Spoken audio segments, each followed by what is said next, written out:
Welcome back to the Capes and Tights podcast right here on capesandtights.com. I'm your host, Justin Soderberg. This episode is once again brought to you by our friends at Galactic Comics and Collectibles at galacticcomicsandcollectibles.com. Welcome to Horror Week. For the first episode of Horror Week, we welcome Tanya Pell to the podcast to discuss her books, Killer VHS Cicada, as well as her recent release of Her Wicked Roots. Tanya is a former high school teacher and an aerial arts instructor who is an author of books, like I said, Cicada, Her Wicked Roots. She says her short stories are in a bunch of different things out there in the world of horror and literature. But yeah, we're here to talk about horror. And so we talked about horror with Tanya. We talked about Her Wicked Roots and Cicada and so much more. But before you listen, follow us on Facebook, Instagram, Twitter, Blue Sky, Threads, all those places. You can rate, review, subscribe over on Spotify, Apple, or wherever you find your podcasts. You can also find the video portion of this podcast on YouTube. And as always, you can visit capesandtights.com for so much more. But this is author Tanya Pell talking Her Wicked Roots and so much more right here for Horror Week on the Capes and Tights podcast. Enjoy.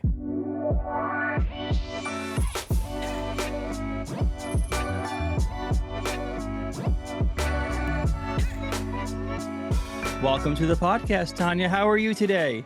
I'm great. How are you? I'm wonderful. It is great. The downside is it's a holiday when we're recording this. And so my kids' school is closed. So the closest person to watch my kids during the day so I could work is like 40 minutes away. Mm-hmm. So I had to drive them 40 minutes there and 40 minutes back this morning. So other than that, I'm great. I get it. I got audiobook listening in. Here. So Mine are here. They're just banished somewhere where I can't hear them right now. Well, mine's 4 in 18 months or 19 months. Oh, so yeah. They're a lot harder to banish. Yeah. Yeah, I recorded last night with someone with Matt Morris and Anna Dupree, and they had to be banished to the other side of the room with my wife. Like, you take the kids, go to the other side of the house, so we can chat on the podcast. No, it's great. It's a great day. It's fall. I love it. I'm here in New England. You're in the Carolinas. You're in North Carolina. I am in the Carolinas. Yeah, South Carolina. Oh, South Carolina. I'm in that limbo region where Charlotte bleeds into South Carolina. So really, it's like. It's the limbo region of the Carolinas. So I'm technically South Carolina, but really it's Charlotte. You're in Carolina. No. I am in Carolina. That's why it's plural. They just say it's the Carolinas. They lump us all together. It's a beautiful spot down there. My brother lives in Virginia, which is getting close to where you are, and he loves it down that section of the country. It's a little different where you are compared to where he is, but it's a little different here. Leaves are changing. It's cool. It's crisp. I'm liking it because I'm not a big fan of the super hot weather, so I'm pretty happy where I am now. So you wouldn't be happy with 108-degree. No, summer. No. I don't think so. We get in Maine about, I don't know, 4 days, 5 days sporadically throughout the summer that hits that close to triple digits, and like all Mainers, we complain about it, just like we do when it's -10. So it's a whole thing here. The problem I have is that like, when seasons change, they should just change, Tanya. Like, be done. Like, when the summer's over, it should be the fall. Stop lingering. No, like we had like a couple of weeks of like 60-degree weather, and then all of a sudden, it was 90 for like 3 days, and I was like, I took my air conditioner out of my window. Like, I don't have an air conditioner anymore, so now it's 90 in my house. It's uncomfortable. So, I know. I just switched out my closets, and so now I've committed. So. I have my fall and winter closet is up, so I've committed now. So if we hit 84 again, I'm just doomed. Well, I know the seasons change when my UPS driver delivers packages pretty much every day to me. He switches to shorts, and he doesn't switch back to pants. So like in the wintertime, he wears pants throughout the winter. When the summer comes, it's short season. He just switches to shorts. It doesn't matter what the weather's like. It is short season. So the opposite happens now. So when he goes to pants, he's like, I don't care if it's 90 degrees. I'm wearing pants. I think we need to like. This should be a thing now. We should like fire Puxatani, and we should only determine seasons based off UPS drivers. You see them in shorts means it's summertime. Pants. Yes. I think that'd be great. No. Is your UPS driver wearing pants today? You know what time it is. Well, I hope he's wearing some sort of pants. Pumpkin spice latte comes out. Oh, that'd be amazing. I like it. Let's do it. Let's do this All now. right. Yeah, I'd but do this short film. Let's it'd be such a boring short film. It's literally just someone. Oh, it'd oh, be he's so wearing pants. completely beige. It'd be beige and brown. Be like, yes. Or the story of it, the lore of it is like this whole long film. At the very end, he changes his pants into shorts, and that's the Yeah. entire. That's the But thing. But yeah, I think so maybe we just need the most boring thing right now to level us all yeah, out. that's possible. Maybe you could be right about maybe that. You we could all be. just yeah, we all need to come down and just like, watch the UPS parade. Yes, the thing about it is we see them every day now. I mean, with all the packages we get delivered, it's not like you don't see. I used to see them once a week, maybe once every couple of weeks. Now I'm like, Yeah. it's like, hey, And how's you're it like, oh, going? are they gonna stop at my house? And now you're on first name basis and you know like when their Yeah. kids are going to college. Yep. Yeah. It's a crazy thing. We actually, I think at my work, I work a day job at a brewery, and we give him a gift card every year because he's so Yeah. we have his phone number. So like Yeah. we have every once in a while we're like, hey, we have a package to get picked up. Instead of trying to do the whole pickup thing through UPS, we just text him and say, I have a package to get picked up. He's like, cool, I'll swing by. And then if we ever need a package that's supposed to be delivered around 2 o'clock in the afternoon, I'll text him like, can I meet you somewhere? And he's like, yeah, no Yeah. problem. And I'll like find him at 10 o'clock in the morning somewhere This and is get the the package way. out of his truck. I'm like, this guy better not retire or get put on a different route because I'm not going to be very happy with this. I know my mail lady retired about 3 months ago and I'm still not over it. And she only gave me 2 days notice and I was like, Lisa, What's going on? Lisa, I thought we had a friendship I here. This is wasn't I wasn't ready. Oh man, you're calling her and you're like, can you talk to the new person? They're not doing it right. They're putting I that know. And I was just like, okay, give grace, give grace. Okay. yes. I'm not on first name basis yet. This is fine. So we're here not to talk about shipping and receiving and mail routes, but that's what it's become. So we're talking now about what shipping is like in the world of Tanya Pell. No, the we're here to talk about. So this is part of our horror week, and you read wrote Cicada for Killer VHS. You Mhm, have Her Wicked Roots that just hit shelves recently too. mhm. But let's talk like what does horror mean to you? Like we have this book that just came out from edited by Becky Spratford, the Why I Love Horror part, which is a Becky. phenomenal book. So stealing a little bit from that, horror obviously means something to you a little bit. Uh, that what does that mean to you? Like why horror for some of these things? Why things like cicadas and the horror vibes that come into Her Wicked Roots? Why does that mean so much to you?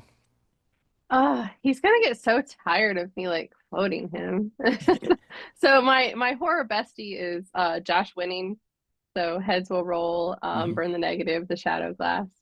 Um, and he wrote this line in Heads Will Roll, and I read it on a plane, and I literally just like stared at the book, shut it, and then like looked out the window for an indeterminate amount of time, sipping my drink. It's like, okay. And it was just so simple, but I think it's probably the most effective summary for horror there is. Horror doesn't lie. And I absolutely love that. And I always come back to that time and time again is I think that horror is possibly one of the most honest representations of the human spirit, the human condition, the world at large that artists can create. And I think what horror does is it channels all of our emotions, not just fear. I mean, we lean into the fear Mhm. aspect, but it channels everything and it heightens it to all the degrees that we can feel. And we when we view those things through a horror lens, we come out on the other side seeing the truth of things. I mean, Mhm. we put masks and give give teeth and fangs to the things that we're afraid of. And by doing that, we're highlighting also the things that we're afraid of losing and the Mhm. things that we are afraid in regards to ourselves, our own insecurities, and our own um, inadequacies or um, just the feeling like we're going around masking ourselves. And so I think that horror does such a wonderful job of being honest. Hmm. And so I think that's what it is for me. It's a what I've gotten out of the number of books that I've read over the years is that there's real life horrors, and that's some of my favorite books that have supernatural horror or any sort of monster horror or body horror, Mhm. but that has that through line of some sort of realistic thing that's happening in a world that's actually horrific to deal with, or horrific in general. I just read Mhm. Tradwife by Saratoga Schaefer, and it's like this Yes, whole Tradwife social media the influencing was trend. like it just scary to think about, and then and not understanding in my mind, I don't grasp why, and then Saratoga writes a book that's like that, but there's other horrors that happen within the book, and so like that mixture of the two. Anna Dupree was mentioning, and this is actually episode. This episode comes out before that one, but she'll mention on the next episode. It's a little teaser for the next episode about watching real life horrors on TV, like this true haunting stuff and all that stuff. And I'm like, Oh yeah. I'm like, that's cool and that's awesome, but in the same sense, I'm like, I get my horror. I want to be able to be like, this is fake. Like, Yeah. I just read her Wicked Roots, and it's not real. It's got some realness, some truth to it, but there's Hmm. not like this is not an actual factual, Yeah. You can close it, put it back on the shelf, and the my life monsters can will move stay on. there. Yeah. But for some reason, I like to read things that have this like, okay, this is really a horror that's happening in the real world that someone took and said we need to talk about this and we need to Hmm. discuss this. But I don't want to just have a book that's historical fiction a book. I want to have some sort of horror vibe to it as well, and I think that's great. And I think that you mentioned it, the honesty of it, and that's part of that honesty of it. I think it's talk about real like horrors, but let's throw some Hmm. supernatural elements or some body Yeah. horror or something like that You, in it. and I think that's what we do. We mask them so that we can unmask them Mhm. at the end. Yes. So Is layers upon layers. is it so outside of just specifically the books themselves, about the community? We talk a lot about this. We go to like we saw each other at Spooktastic Yes. book fair in Massachusetts. The community of people there. There's the people that walk in that door. I mean, I've been used to it for many years going to comic Hmm. conventions, where you walk in that door and like you can shed, any sort of Hmm. preconceived notions about you or anything, any bullying that you maybe have gotten because Yeah. you like a specific genre or a specific thing. But like seeing that, this is the first time I've ever gone to a horror specific book show or fair, Mm. and just seeing people like, hey, how's it going? They all love the same thing. They Yeah. love this horror genre, and whether it's horror romance or gothic horror or body horror, whatever it is, it's still this horror and people talking to each other and hanging out and having a good Hmm. vibe. Is that part of the reason why that this is like a space that you like to live in? I think I absolutely a reason. I think because we all recognize early on, uh, and it's kind of funny. I always make this joke anytime I go to a horror, um, like a horror con, Mm, not necessarily a horror book con, but a horror con itself, like Mad Monster or something. yeah. And um, there's always wrestlers.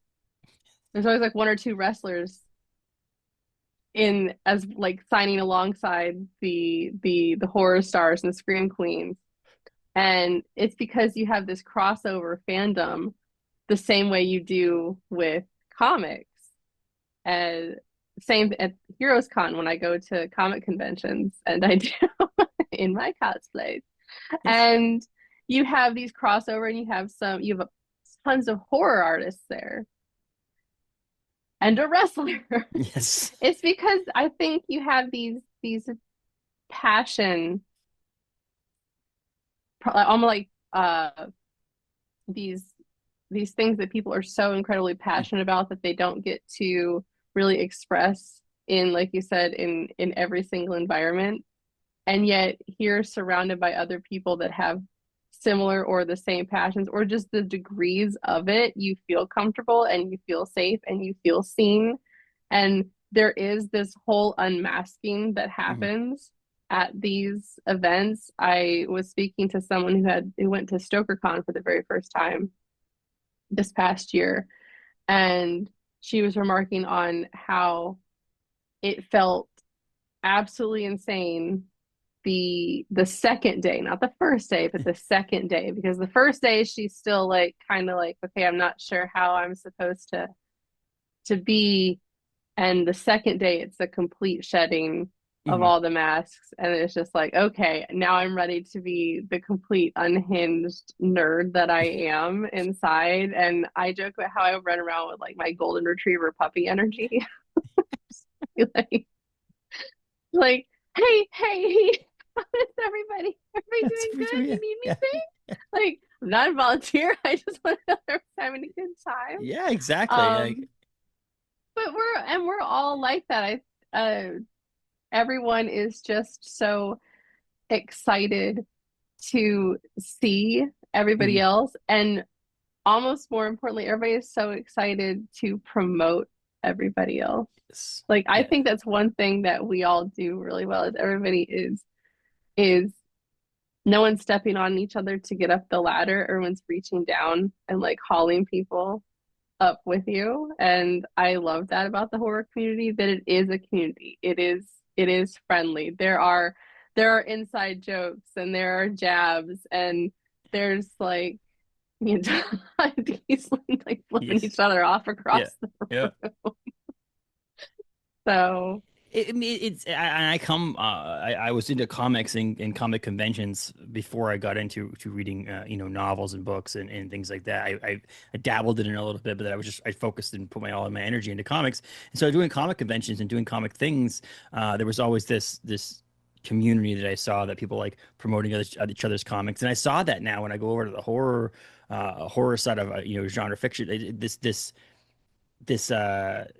people reading other people's books and getting arcs and doing pull quotes and doing all this stuff for each other, like, yeah, building this all up, being like as if like we all will float higher if everybody does well. mhm, And but I always have felt like I've always had to explain. Like, I've been a part of a book club that's a graphic novel book club for a couple of years now, and every time I go like leave work and I'm like, hey, I'm going to my book club, I'm like, oh, what'd you guys read? And I'm like, well, it's a graphic novel book club, and they're like shunning me off, like, yeah, whatever, like, okay, that's not real literature. You're move over to that side. And I've always had valid like, form of literacy. yes, The but then I said valid that. form of literacy. And then I joined a horror book club, like an actual horror novel club, and we're reading books, like physical novels. And I'll say, "Oh, I'm going to book club tonight." And they're like, "What are you reading?" I'm like, "Oh, it's a horror novel." Ah, get out of there. I'm like, "You're doing the same thing to me now with the same exact." It's just like I've always lived my life on this. Like I've been part of the outskirts of Mm, of things and had to explain to myself. And it was funny at a Spooktastic, Brian McCauley was part of the splatter and slasher panel. I believe it was right after mhm, your panel, honestly. And there were people were asking the question, do you have to explain to people, like, is it hard to explain to people what you do for a living, like what you do, like how you have to write books where people die in pretty mm. terrible ways. And he laughed and he joked about the whole Fuller House thing. He goes, no, I actually have more of a time explaining to people that I wrote an episode of Fuller House than I do that I write horror, because people are so much more accepting to it now in Mhm. his life. And I laughed because I'm like, that's true. I mean, if you look at your history of writing, Fuller House does stand out as the one that's that stands out as an odd thing. But yeah, so like I've always been on this fringe part of it, and I think that the acceptingness of the internal part of it makes it a lot easier to be part of this thing and part of this industry in this world of horror.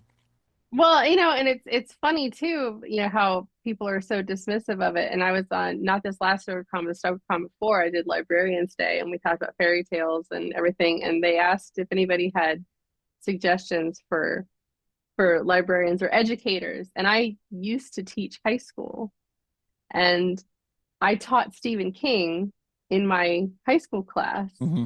with my Gothicism unit, and the kids loved it. And people were kind of dismissive. Oh, you're, but that's not literature. Okay, well, what is it? It's So we've yeah. not had any. No one is worthy of being in the classroom unless they died Yes. before 1950. They needed to be white, they needed to be alcoholic, and they needed to have tuberculosis. Yes. Um, is my theory, or syphilis, that Yes. would have worked as Yeah. well. Or all of them. And all of the above. They'd move to the top of Accurate. the list if they've all of them. Yeah. But I mentioned this in the panel and I was just like, to this sea of educators, and I was like, y'all do not go home and relax in the bathtub with Moby Dick. Yes. Y'all don't do it. You do not read Ulysses for fun. In Yes. fact, my personal theory is no one has actually read Yes. Ulysses, and it is the biggest con game Yes. in all of English literature. Is everyone is pretending to have read it, Right. and since Yeah. no one knows what it's about, everyone can keep masking this. Hmm. So I'm like, if you aren't reading those things for fun, and you aren't enjoying those things in your downtime, why do you expect children Hmm. to enjoy them and get something out of it and, force them through this? Yes, absolutely. We should. I'm all for canon. I love literature, like Hmm. classic literature. Her Wicked Roots has so many Easter eggs to classic Gothic literature in it, but it's not the only literature out there. Hmm. It's like what is it? Inherit the Wind. There's the wonderful quote. That's a book. It's a good book, but it's Hmm. not the only book. And I think with horror, you get the dismissive attitude with horror books that you don't even necessarily get with horror cinema. Is Hmm. everybody wants to go to, you dress up for Halloween and you go see the big horror Hmm. blockbuster. But if you sit down with a horror book, it's like, this is a little lowbrow. Okay, well, what are you reading, James? Yes. Well, it's true. My wife doesn't ever have to explain to people why she reads romance. Like what do you read? Oh, I'm reading the latest Nicholas Sparks book, which I have read because it actually was co-written by M. Night Mm, Shyamalan. So I will say I have read a Nicholas Sparks book recently. But like for horror, I've always been like, well, why do you do that to yourself?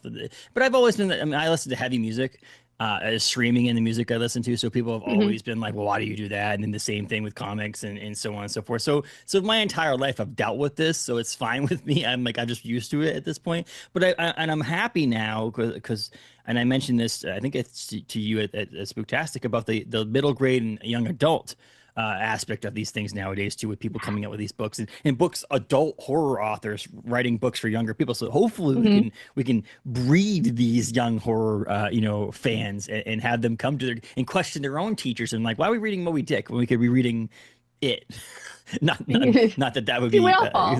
yeah, well, exactly. It's a good About the swap same there. size. Yes, yeah. We're gonna. Well, the truth of the matter is, half these books that are also written, they don't even allow you to read in school anyway because because of what they're about. So it's like nowadays, it's like, oh, wait, what can we read for Right. these things? You can't read something current. You can't read something from historical side of things because it's about subjects you guys don't want to touch or talk about. And then Hmm. there's like this miss in the middle. But like to me, some books are. I mean, Stephen King writes better books sometimes than some of these older books, in my opinion, or Christopher Golden or Joshua Winning. Which, by speaking of Joshua Winning, he was my first pull quote on the back of a book was Heads Will Roll. The Oh, hardcover of Heads Will Roll was my first pull quote on a book.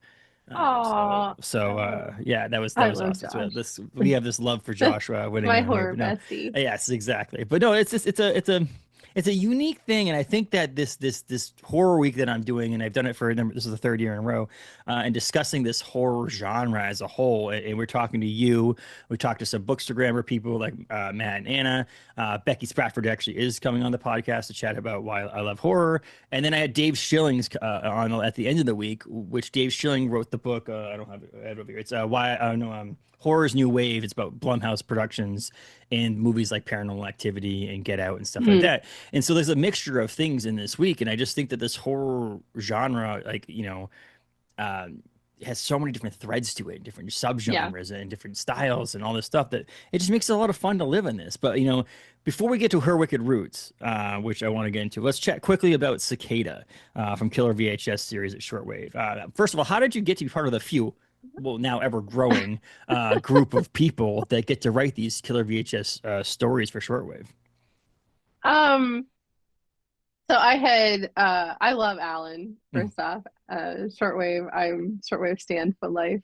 Um, I had written a couple of stories for Alan, one for Obsolescence, which was like my very first, well, it's my second, I guess, slush mm, pile. And I had written a couple others for him, and he liked my work, and he was, if you have any other ideas, I would love to hear anything that you have. And I threw a couple of things out because he was just getting started with the Killer VHS series, and I threw a couple of ideas at him.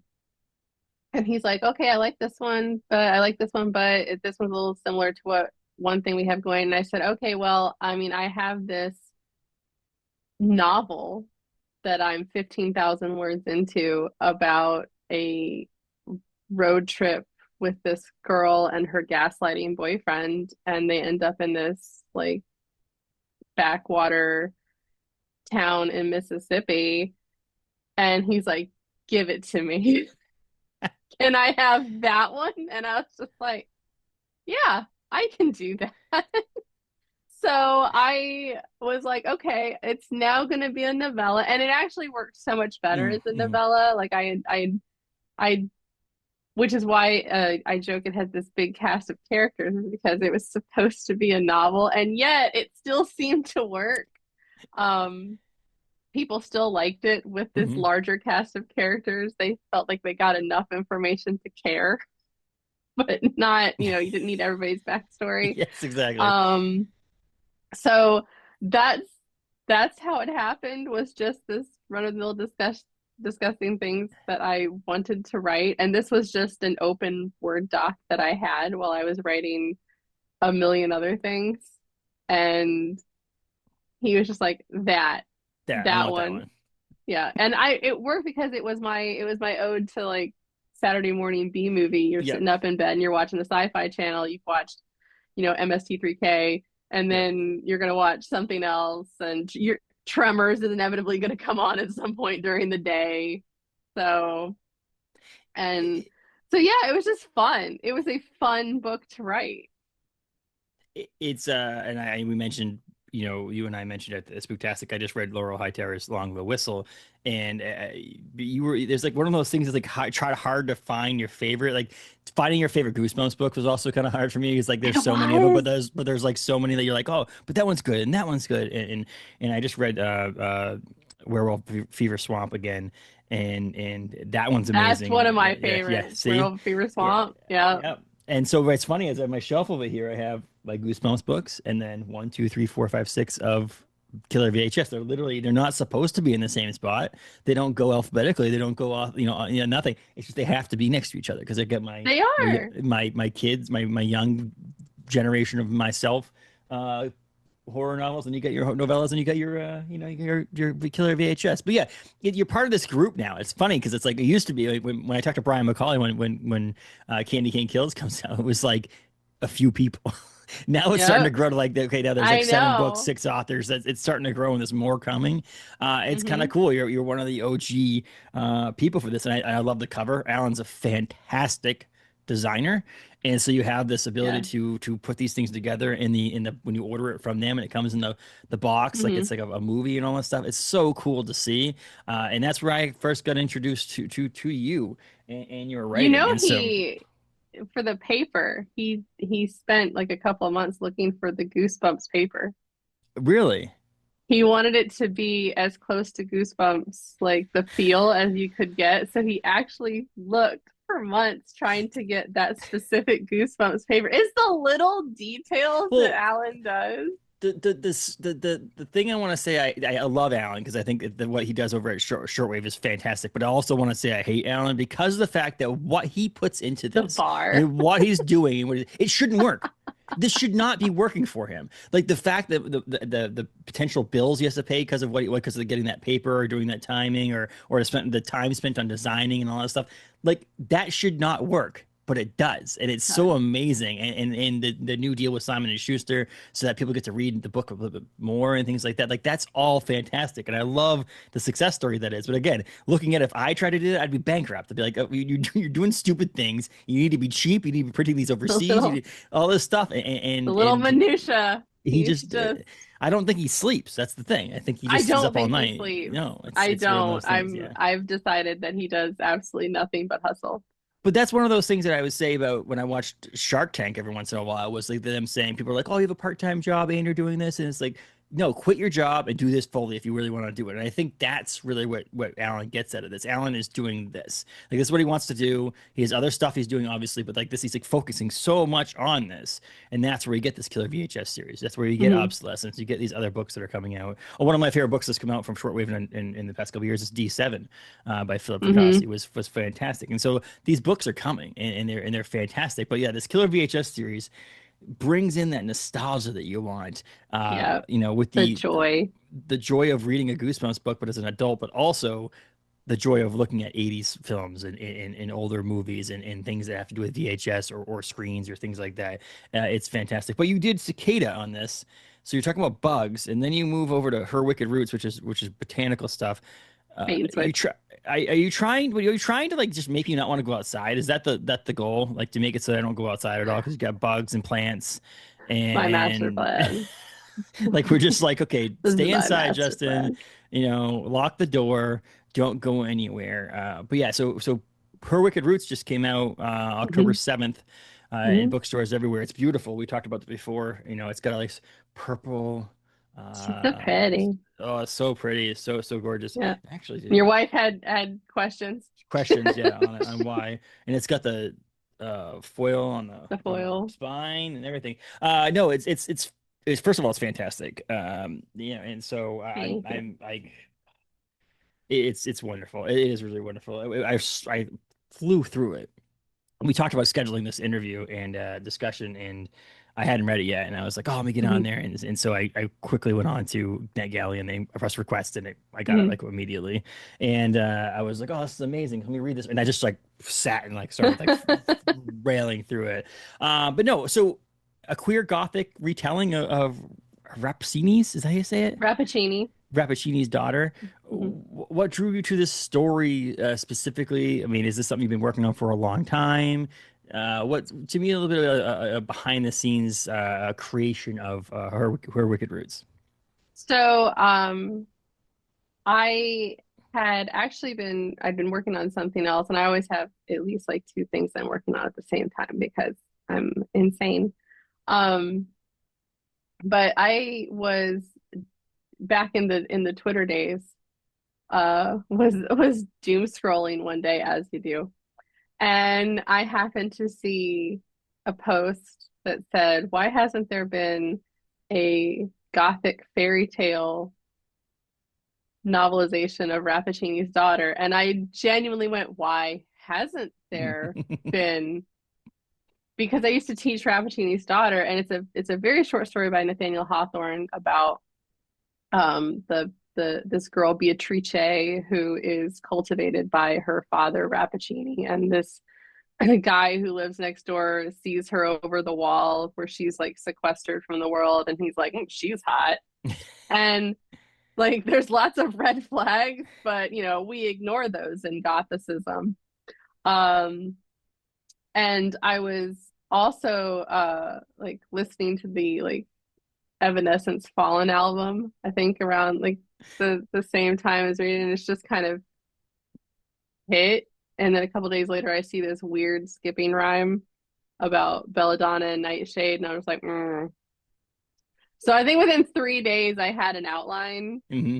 and then I was just like, okay, but I knew exactly who the characters were. I knew it was going to be a queer gothic. I knew there was going to be a momster instead of a dad. I wanted it to be a very Miss Havisham meets Poison Ivy, but make her mother Hmm. sort of situation going on.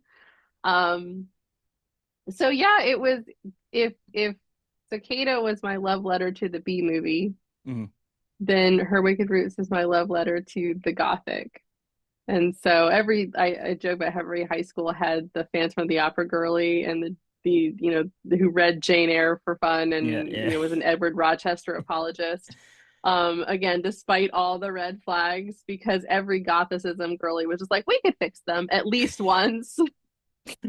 Like Nosferatu worked because everybody Yes. was like, no, but we could fix him. Yep. Like that's horrific. Yep. but, but no, we can make it better. So that it ended up being like I put all of the red flags in this And book and wanted people to think about what it was like being in your early 20s mhm. and thinking you're so smart and that you know everything, and that the first sign of real attention is like true love. Mhm. So just like because that's how that's how Gothics work. Had Wuthering Heights, Jane Mhm. Eyre, Rebecca, all of these, and yet you also had the yellow wallpaper. You had Dracula, you had Phantom of the Opera. Red flags abound. Yes. So I, I, yeah, so that's how it happened. and it's funny because the thing I got out of we talk about real life horrors or real life things that happen. The funny thing is Cordelia. Uh, Mhm. the beginning of the book, obviously, I don't want to spoil anything, but that's the beginning of the book. So like Cordelia's going on a search for her brother, Mhm. and that's where she ends up, and from that point on, I don't like my brother enough to do. I remember that in your review, and Yeah, I was like, I don't think I like my family enough to I go don't like through that's all like somebody I this. like my brother, but like at some point, like you mentioned red flags, you mentioned there's at some point when you go into things like when all the traditional cheesy horror tropes of things where you're like you hear the noise in the other room and the person goes to look at it. No, no, no. You get the hell out of the house and you run. If you hear something in your house and you think it's horrific, like, don't stay nearby. So the things that happen to someone along the way when you're looking for your brother, I'm like, my brother can handle himself. He's an adult. I'm Yeah. leaving. And like to me, like that was the beginning part where I'm like, I kind of want to read this because I want to be like, what is it like for someone who actually cared that much about? I mean, I love my brothers. Like I have two of them. They're awesome dudes. But they're yeah, on their own in a but they're on their slasher. own. I'm sorry to say this, but like I feel like they feel the same way. My brother lives in Virginia. He's not a survivalist, but he has that mentality, and I feel like he would end the world. He'd take care of him and his wife, and we'd be on my own too. So I don't like. It's not like it's a feeling. I think feelings are mutual, but I just thought to myself, I'm like, that's I want to read this just because of that, just because I want to see how far Cordelia will go to see if she can find her brother. And obviously, I said things don't go as planned, and things happen obviously throughout the book that I don't want to spoil. But I just laughed at that. I was like, this is amazing. I want to see how someone loves their family that much, and it's different time, different people, different things. But like, Well, yeah, it it's kind of wasn't funny. even so much that I mean, yes, different time, but Yeah, for Cordy, it was this is all she has yeah, in yeah. the world. This is the only affection that she's ever known in the world, and that she can remember because she can't remember their parents, but she remembers her brother and how he's protected her for years and years, and then he's gone, Mhm. and to lose the one positive thing, the one piece of hope that you have in the world, and to just let it go. Um, she's like, I have to try. And then because when she goes, she thinks everything's going to be fine. This is, she's the fool Mhm. in the tarot deck. She Yeah. thinks it's all going to be fine if she just makes it there. She makes it there, it's not fine, but she's No. like, oh, well, I still have a clue as to where he is. And if I'm good enough and if I try hard enough, which I think is, and no offense to the male listeners, but I think this is such a female Yes. coded thing is if you're good enough and you are kind enough and you try hard enough, you will be rewarded. And again, we're back to the we can fix it Yes. if we do XYZ, we can fix it. But I mean, Whereas, like along, again, Ash was the exact yeah, opposite. She's yeah, like, I don't care to fix this. yes. I mean, along the way, even in the journey there was like flags of people being like, you shouldn't be doing this kind of stuff. So it was Yeah. just like one of those things. It's like also like blinders on, just like gotta get this done. And just so I don't. To me, I'm like, I don't know if I'm focused enough on anything to do that much work to get something like to have that much ambition to it. And again, people are built differently in a sense that obviously the one person that Cordelia remembers and loves and trusts and so on and so forth is her brother. But like so there is that part of it. But it's just to me, I'm like, okay. And again, there is this. I'm glad I got to read it. I have a Yeah. different point of view as a cis white male to read Hmm. this story, a queer love story, and I liked it. And that's the thing. It's like there's part of it is like would I have picked it up? It wasn't an author that I enjoyed, that kind of thing. Like you don't know. Like I have my certain style of book I like. Is gothic romance horror like Hmm. is this my thing? Is that Is your it bag? Probably not, but but hey, I'm glad, and that's why I love book clubs. It's one of the things I've always said to people, like join a book club. And I don't always say, "Hey, I want to read this book. Let's read this book in the book." But hmm honestly, sit back a little bit and have them recommend books to you, because a lot of times there's so many times I've read comics or novels that I never would have picked up that I've hmm absolutely loved because I was not forced to, but like guided Yeah. to Someone read. suggested. Yeah. and then and then we're going to talk about this. So I have to answer this. This is my homework in a sense. I have to go to the book club Hmm. next month and answer to what book we were reading. And so that's one of those things. It's like sometimes if you do like an author and they, do something different. Philip Fracassi had this with Third World Time Travel, knowing that how much he was known for his horror. Hmm. And all this stuff, and then also I know he does this like sci-fi time traveler book, and people were like, "What the hell did you just do?" It was fantastic. It Yeah. was amazing. But then people are gonna be like, well, why isn't this horror? Or what's going on here? So like stepping outside your comfort zone a little bit helps. So like maybe I wouldn't have picked up Her Wicked Roots if it wasn't for Cicada, and what I liked about your previous stories. But I'm glad I did because I got so much out of it. I enjoyed the experience so much. And again, it's outside my not comfort zone, but my normal purview of reading. Oh, you have I had to explain to my editor that she bought Her Wicked Roots in another book because it was a two-book deal, and Yeah, then she was like picked up Cicada at Spooktastic the first, like, not this last one but the year before. She picked up Cicada while there because she was there just hanging out with me, yeah, and she's like, I can't wait to do this. Like, I need to tell you something. I swear I wrote all of them. yeah, So I was like, because you're gonna read this yeah. and you're gonna be like, hang on, the bait and switch happening Yes, right now. yes, yes. So, Well, and she was also looking at like Mother Knows Best, the yeah. story in that, and Obsolescence, and these are all like these extreme. I go from extreme horror to comedy horror to gothic, and I'm like, Mm. I promise I wrote them all, but But I I love just, that. I mean, one of my favorite authors of all time is Daniel Krauss. And Daniel has this ability to write horror or Angel Down or mhm. like there's different Willfall. They're all have a kind of vibe that's a Daniel Krauss vibe, but they're just Mhm. different stories. And I The Teddy appreciate Bear that. Saga, Yes, and so there's this, and he's write comic books, and he just wrote a superhero horror story. the folk horror, Pay the Piper. Yeah, there's all this in it, and so like to me, I'm like that makes it you don't know what you're gonna get next kind of thing. I Yeah. liked. Also, I'm sorry, but look at this and look at Tanya. This is you. Like this is like this book screams Tanya Pell. That's the thing. Cicada wouldn't, if holding your Cicada book up in your pink room, probably doesn't match as much as. So people probably more apt to see this, getting to know you and meeting you than they are Cicada, in my You opinion. know But what's hilarious is my husband loves cicada. I dedicated cicadas to my mm, husband. Because I'm bisexual and married a man. That was a choice. yeah, Um, you you do you do things sometimes. But I joke about, like, being in a heteronormative relationship. yeah, My my queerness had to go somewhere, and that's yes. it went to my gothic. But he loves Cicada, and the next book that hasn't been announced yet are his two favorites because he says those sound like me talking. Okay, He's like, this is what it sounds like when you're talking. And I'm like, I know. but you don't understand. This is what it sounds like when I'm But thinking. but this exactly, but this is what everybody pictures again with my I get all the time. And I think I Yeah, just posted it on Blue Sky or Threads yeah. one is every time I was at a signing and I showed up, they'd invited me, and I show up and I'm like, where am I supposed to go? And they're like, who are you? And I was like, I'm the author. You don't look like a horror author. And I'm like, I don't look like a serial killer either. What does Ooh. that mean? I don't understand. Yes, yeah. No, but But it's it's true. always, you don't look like a horror author. I know.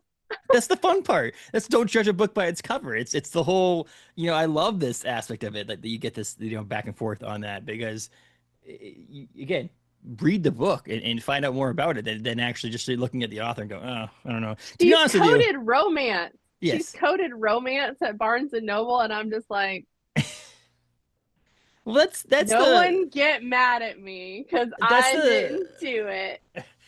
that's the tough thing about book shopping in store. I love local bookstores, and I love, obviously even Barnes and Noble and places like that. It's just tough because, like I mentioned earlier, there's certain books by certain authors that are young adult versus adult, and so on and so forth. And so they go into different sections. I mean, Adam Caesar is one of my favorite authors in Yeah. Clown in the Cornfield. is a young adult horror, but like it Yeah. easily could be in the adult section too. And I remember him saying one time when Clown the Cornfield 1 first came out that he would go over, there was like 6 copies in the young adult section. He'd take 3 and move them over to adult horror Yeah. without them knowing. He'd just take them Brilliant. and move them, and so that when people could find them in both places. And it's like it's true. And so yeah, putting this in one spot, it's kind of hard. It's I work for a brewery, and I program the menu sometimes on the computer, and sometimes I'm putting like things in multiple sections because wherever Hmm. the person going to ring up in the computer might think it is at, I also want to put it there because I want to make sure they can find it. And so the same thing would be books. Like it should be like, okay, it's romance, but maybe there should be 4 copies, 2 in romance and 2 in horror, and that way people can find the book easily. And With this though, I understand because it's gothic, yeah, yeah, and I tried to make it, a true gothic, and even on the inside, it's not on the cover, but on the inside title page, it's a gothic novel. It didn't make the cover because of mm, to for sizing, yeah, Gothic too, yeah, but because Gothicism is many things, it's not one thing. It is yeah, horror, it is romance, it is fantasy. You can kind of put it under different umbrellas, and it fits. And so even though it is unlikely you're going to see it in the horror section very often, unless it's been coded like, Doylestown, where, Peg and everybody is, they're going yeah, to put it with horror. yeah, Um, but other stores are going to code it romance, and I'm like, that's fine. yeah, And some stores are going to code it as exclusively LGBTQ. yep. And I'm like, that's fine too, because it Fits in fits all these spaces. Yeah, everywhere. yeah. Oh, speaking of So that, so what do you say that, like I said, so speaking of that, you have your horror readers and you have your mhm, gothic romance mhm. readers. Without spoiling much, but what do each of those sections get out of this book? Like, is there what's the horror? Is there a horror vibe to people that you'd like to explain to people, or a romance? But obviously, you mentioned the queer romance in it that at some point happens in this story. Um, what do both sides of this get out of it?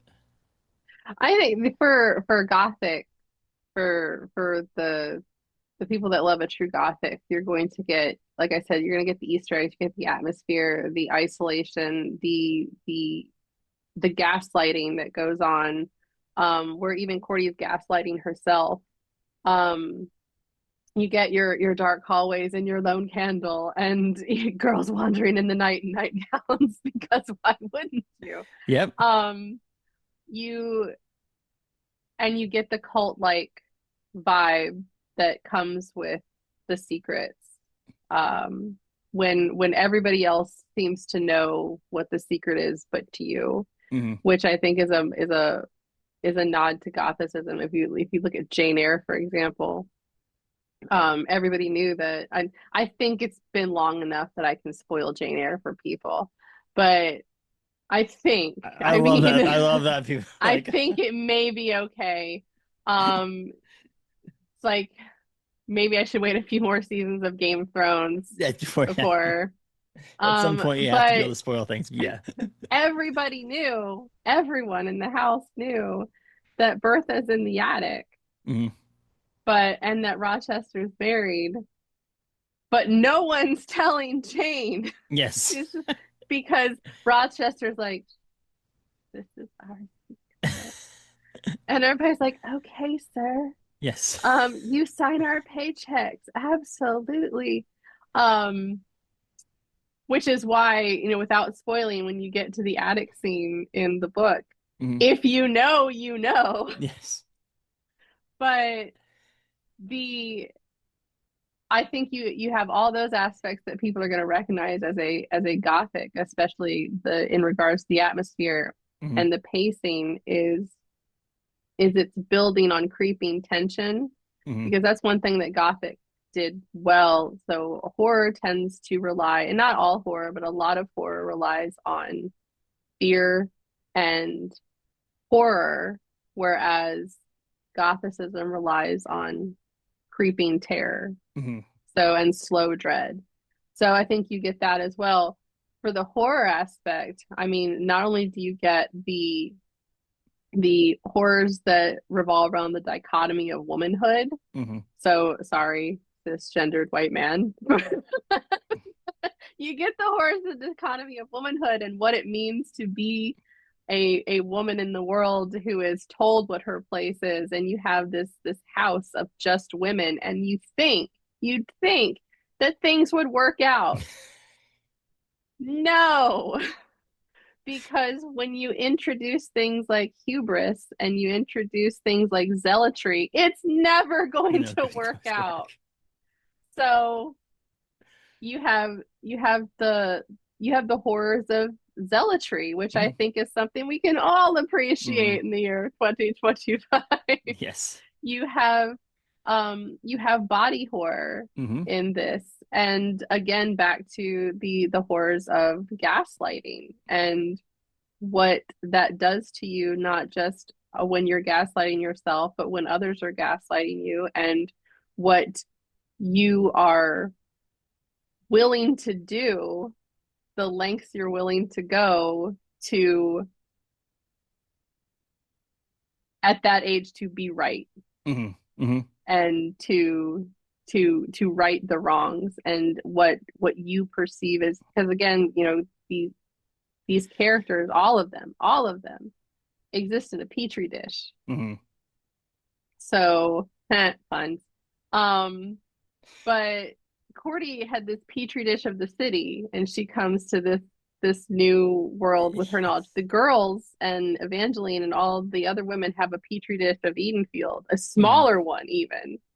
And so, but they have their knowledge and the idea of the perverted Eden as well. Like that's what this is a perverted concept of what Eden might have been if you had granted your subjects knowledge. Okay, sure, you granted them knowledge, but you didn't grant them truth.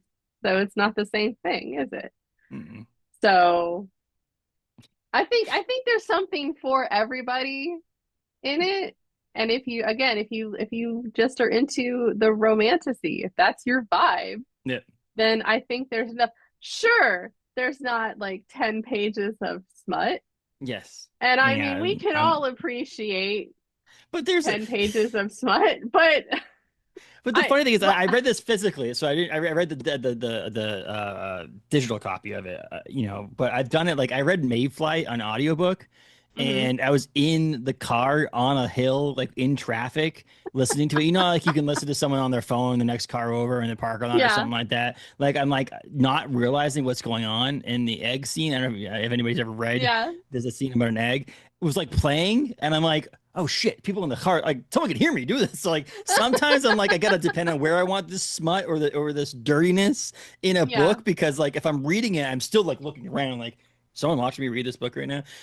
But yes, so there isn't that aspect of it. But yes, there's enough to maybe check the box off for people in certain situations. But like I think it's great about that. I think that's one of those things that I meant. Again, this book wasn't written for me specifically, but I do get a lot out of it. And I do think that if I only read books that are within my purview and my section of the world, then I'm not going to learn much. I'm not going to get this thing. And so to me, it's also one of those things. I'm Paul Dworin is an author from Maine who writes these like mystery novels about a game warden in Maine, and they're very straightforward. A mystery, something happens, he has to solve the mystery. It's in the backwoods of Maine.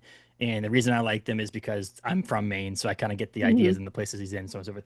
But I sporadically put those in because it just like cleanses the palate of what I'm reading. And so like if anybody's like, oh, I'm gonna read all the Stephen King books, if you read Stephen King book 1 to now in a row, you at some point you'd get tired of it. There's themes and there's ways that he writes and things like that you just get, okay, so enough. You have to kind of like cleanse that palate. And I feel like to me this is a different cleansing of palate, a way of changing things up. And again, I think that's the big thing that I'm glad I was introduced to it. Because again, and so that to me changes things up. So yes, was this? If it was in romance, I wouldn't have found it. I don't know where the romance section is at Barnes and Noble. It's somewhere over there. It's probably where I see my wife at. She's over there doing that thing. But like to me, it's I gravitate towards the horror and then maybe some of the straight ahead fiction section. So I wouldn't have seen it if I didn't see that too. But that's why I think that the benefit of the internet too helps with people nowadays. It's like if you're a fan of, or you met you at Spooktastic or Heroes, somewhere you met you and you're like, oh, she's a new book coming out and you want to find it, you can just Google it and then it tells you where to find it. Whether you order it on bookshop.org or your local bookstore or wherever you order it, you can get this book. And that's the thing. I think wherever it's coded at Barnes and Noble isn't going to change where people find it. Yeah, and nowadays. I do like that. Also, ask someone. Yeah, it's but there like are people that work there. it is something that I think is for everyone, and I've actually been enjoying, because I did worry a little bit because it is so, like, the first thing is this no men thing. Yeah. And I've been enjoying how many men have enjoyed the book.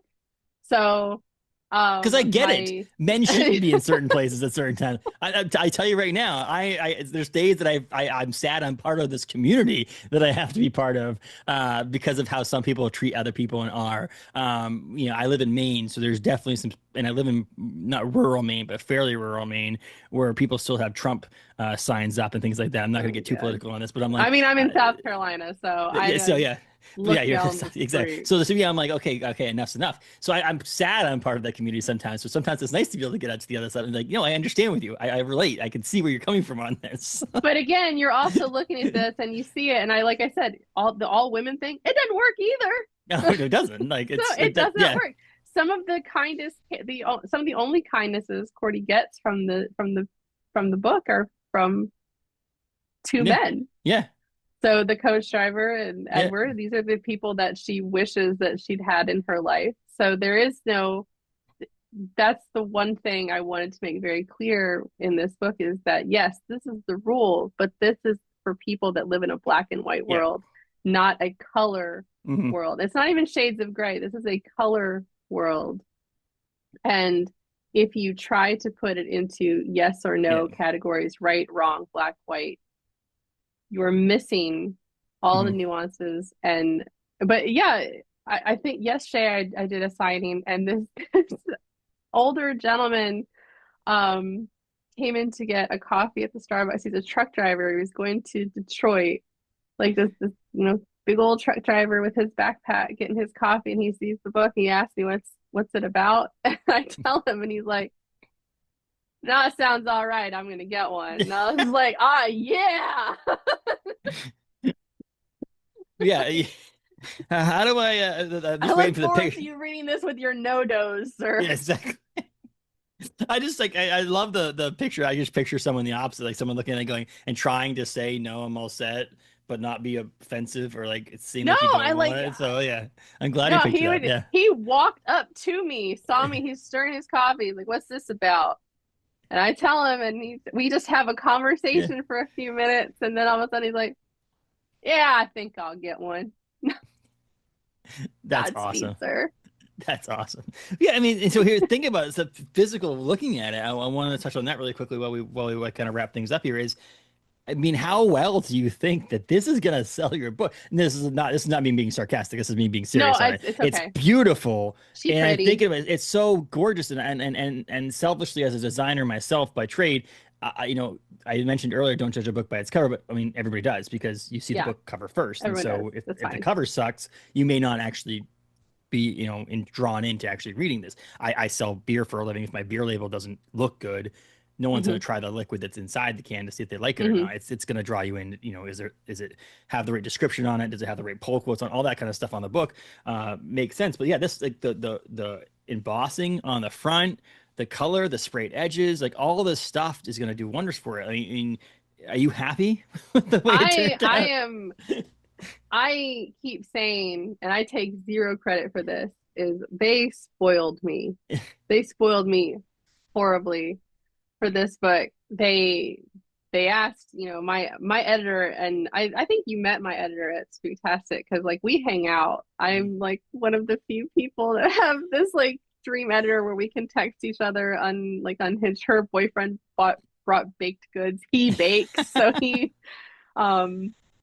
and they asked me, who do you want to work with art-wise? Do you have anybody in mind? I was like, yes. I want Tropical Gloom, Marcella. She's this amazing floral horror artist. She just did I'm going to say Owl Crate. It might be wrong, but I think it's the Owl Crate version for Kingfisher's What Moves Dead, and it is stunning. It is absolutely stunning. This juxtaposition, which again works so well with the book, with beautiful body horror, with florals, botanicals, and body and skeletons. I think she is unmatched Hmm. at this. And so I said her, and she agreed immediately. And this, we'll do a little bit more. This is one of 4 possible covers. I have the other 3. And just know that they exist in the world. Yes. The 3 that could have been. But and I asked for sprayed edges because I Yeah. said, people, especially because I knew it would fit into multiple categories. And I said, Mm. the book talk girlies, the Instagram girlies, they love their sprayed edges. Mm. And I'd asked for just amethyst edges, and they said, "Do you want stenciled?" And I was like, "Is this a trap? Yes. Like, what do I have to give up to get that?" See And what's they were going like, on. Yeah. "No, we just." And then they did the foil, and I did Yeah. the embossing, and it's anti fingerprint cover. Yes. It's Like, it it's doesn't the collect. I'm just technology is like, absolutely what asinine. Like did that. Yeah. What they could do nowadays is I? just like. I Do opened that box. I was like, "Is this real?" you ever pick up So books nowadays after seeing this and go, "Why didn't they do all this?" Like, what is? You must not. Your editor and your publisher must not like you because no, I just am. I you felt tell lucky. everyone I did. I Yeah. got lucky. I got spoiled. I No complaints. It was They were very kind. Everybody has been very kind, and artists are magical, and the art department did an incredible job, putting it all Yeah. together, with the words. Yeah. And It's it is beautiful. a pretty book, and yes, a pretty book will sell. I But it's hope people it's like book. it's scary. It's a scary pretty though. Like, you know what I mean, like it has the darkness to it. Like it's a Yeah, you dark gotta book. look. It's It's a a very dark book. haunting. Yeah, Yes, yeah. But I but mean, I can see where you can I see it. It fits next to other people's books that are similar in the sense of the gothic romance, the romance side of things. I can see that. mhm. We'll know whether or not it did well if your next book is a paperback with a very boring cover and no sprayed edges, right? Like that's a. Oh, I already know. So, hee No, just laugh, like hee. you see that people are like, oh, that first book came out beautiful. Next book is like, let's just get this out of here. Like we have a contractual obligation to get no, no. I think that people are gonna like it. I think it's been out for a couple weeks now, or a week as of A week. recording this. As recording this, by the time this actually goes on podcast, it will be a couple weeks. But so far, I've heard good things, and this other things I'm like, so Matt, I want to call out Matt Morris out here, Matt Drams and Reads and Drams on Instagram. You gave him our art copy. He hasn't even read it yet. I'm like, dude, you got this copy. You got to read it immediately. TBRs What are you and doing? obligations. I understand that because we talked a little bit about that on our Yeah, episode with them. Is that you get a lot of them. You have obligations and time constraints yeah. and all that stuff. But I was just like, the second I got approved for it, I was like, I don't care what I'm reading right now. I just like went over and started reading this, and that was weeks ago. And so like it wasn't even like, oh, I got to read this because you're coming on the podcast. It was like I just want to get this because I want to read Yeah. this, and I think that is what people will get the beginning of this and start to read into this book in the vibe. I pictured what was going on, the beautifulness of this place, the setting, without much descriptive. Well, you did do very good descriptive words, but like even in the moments there wasn't. I was like in my mind picturing where I was. It was somehow I'm transporting me while glad. reading this book that I'm the glad. the moments where you describe some things stayed with me as I went through the book and finished off the book. That in my mind I'm like living in this other world, which was really cool to see. But I mean, I don't want to live in that world. I'll tell you that much right now. I'm all I set. mean, yes, fair, Well, I wouldn't be allowed to, fair, but you know. fair, but still fair. I don't, Valid. I'm not, yes, I'm not allowed to, but yes, I think it's cool. October 7th, it hits shelves, and I think people are going to love it. And there's also an audiobook, right? There by Fiona Hardingham, voiced it, and it is. I'm listening to that right now, and that is surreal. That is surreal, and it is so. Sorry, it is. It's incredible what she does. Um, so I'm super happy all the way around.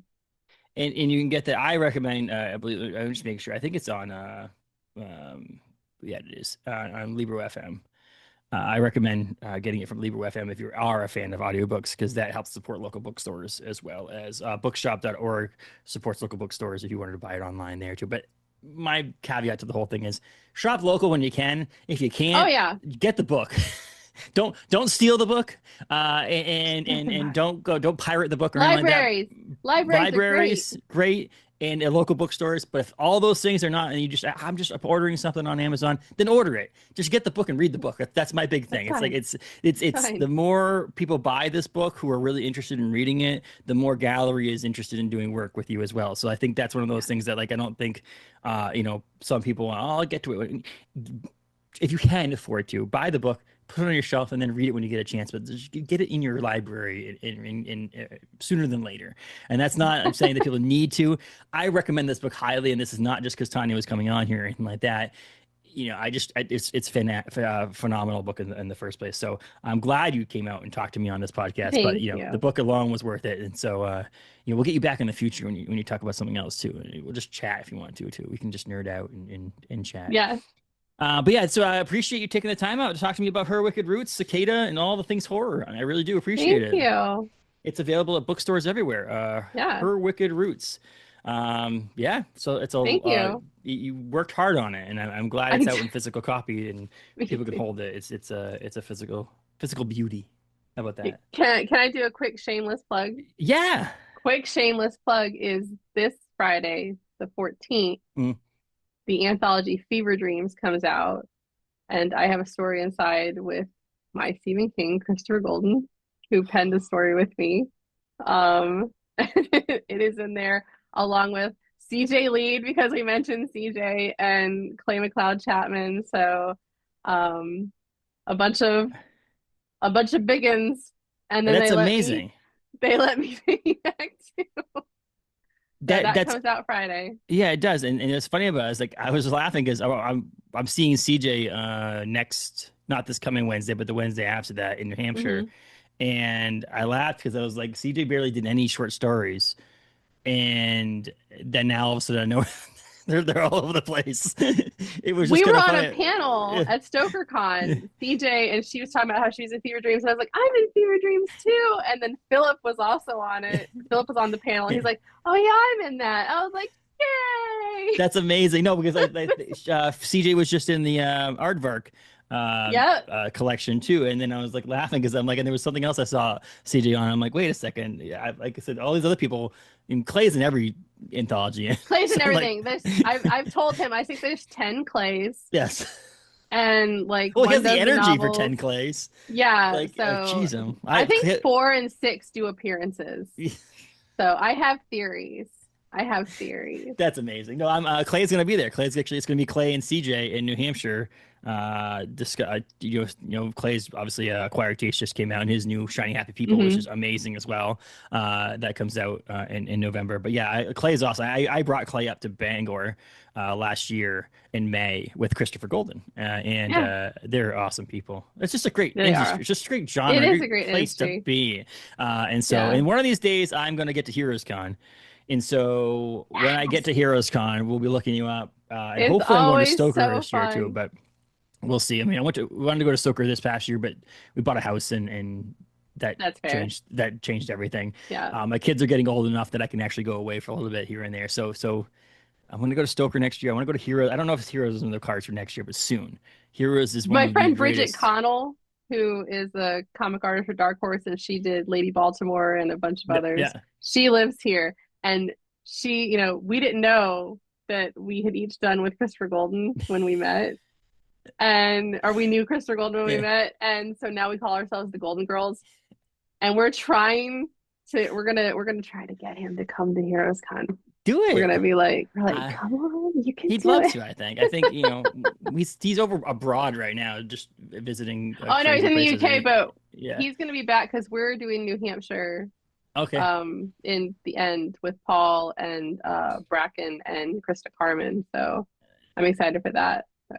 It's awesome. That's so cool. Like I said, I love this community. I love this. Thank you so much for taking time out of your day to chat here. Thank you for having me. It was a wonderful conversation, and I can't wait to talk to you again in the future and see you again in the future, so I can have you actually put your name, draw your name on the inside of this book, because your name is on the inside of this book multiple times. But yeah, I'm excited. So thank you so much, Tanya, and have a great rest of the fall, spooky season, all that stuff, and continue writing amazing novels. How's that sound? Absolutely. Thank you for having me. Thanks, Tanya.